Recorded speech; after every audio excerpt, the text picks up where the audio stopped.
Olá! Hoje a gente vai mergulhar num assunto que parece estar em todo lugar, definindo o nosso mundo: a famosa divisão política entre esquerda e direita. E mais do que isso, vamos explorar como uma ideia de mais de 2000 anos pode, quem sabe, nos dar uma luz sobre a polarização de hoje. Essa sensação é bem familiar, né? Parece que a gente é meio que forçado a caber em uma dessas duas caixas. Ou é uma coisa ou é outra. Mas será que essa é a única forma de enxergar a política? É justamente essa pergunta que vai guiar nossa conversa. Ok, então vamos começar. Para a gente entender o problema, a gente precisa voltar lá no comecinho de tudo. E a origem dessa divisão toda é, na verdade, bem mais simples e até um pouco acidental do que a maioria das pessoas imagina. E aqui que está o pulo do gato. Tudo começou, acredite se quiser, com a organização das cadeiras durante a Revolução Francesa. Literalmente, quem sentava à direita e quem sentava à esquerda do presidente. O que era só um jeito de organizar o espaço, com o passar do tempo, acabou virando um jeito de organizar as ideias, uma estrutura mental que hoje define a política no mundo todo. Com o tempo, claro, cada lado foi desenvolvendo suas ideias principais. De um modo geral, a esquerda passou a focar mais em igualdade e justiça social, muito inspirada por gente como Rousseau e Marx. Já a direita começou a valorizar mais a ordem, a tradição, com influências de pensadores como Burke e Hayek. É uma simplificação, óbvio, mas já dá para ter uma base de como esses dois polos se formaram. Agora, vamos dar um salto no tempo, saindo da história e olhando para as consequências. Porque essa divisão, que começou de um jeito tão prosaico, acabou criando um dos maiores desafios do nosso tempo. O que acontece quando a gente só consegue ver o mundo por essa lente de dois lados?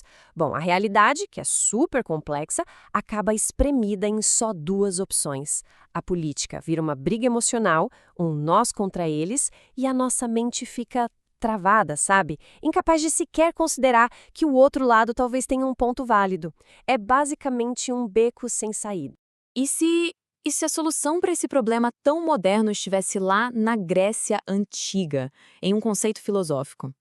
É aqui que a nossa análise dá uma virada, do problema para uma possível solução. Pois é, Aristóteles nos trouxe a ideia de mesotes, que a gente pode chamar de justo meio.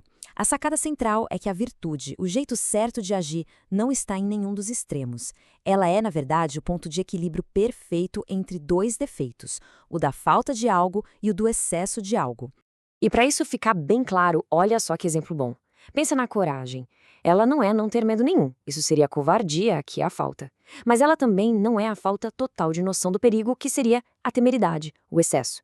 A coragem, a virtude, é o caminho do meio entre esses dois extremos.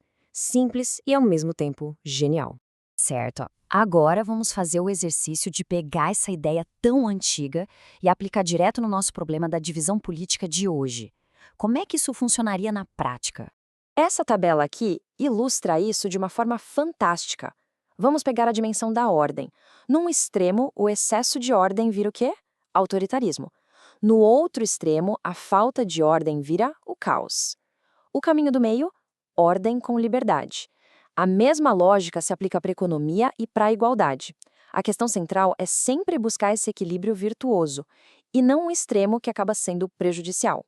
E aqui tem um ponto que é crucial entender. Isso não significa ser uma pessoa indecisa, sem opinião, que fica em cima do muro. Pelo contrário, é uma posição super ativa. É sobre reconhecer que tanto um lado quanto o outro podem ter princípios importantes, como liberdade e igualdade, por exemplo, e ter a sabedoria de equilibrar os dois, evitando que eles se tornem destrutivos quando levados ao extremo. E os benefícios disso são bem claros. Na nossa cabeça, nos liberta daquela armadilha do ou isso ou aquilo. Na parte ética, nos tira de um dogma fechado e nos leva para uma sabedoria prática, que olha para o contexto. E na política, isso abre espaço para soluções criativas, híbridas e para a construção de acordos, o que geralmente leva a um governo mais estável para todo mundo.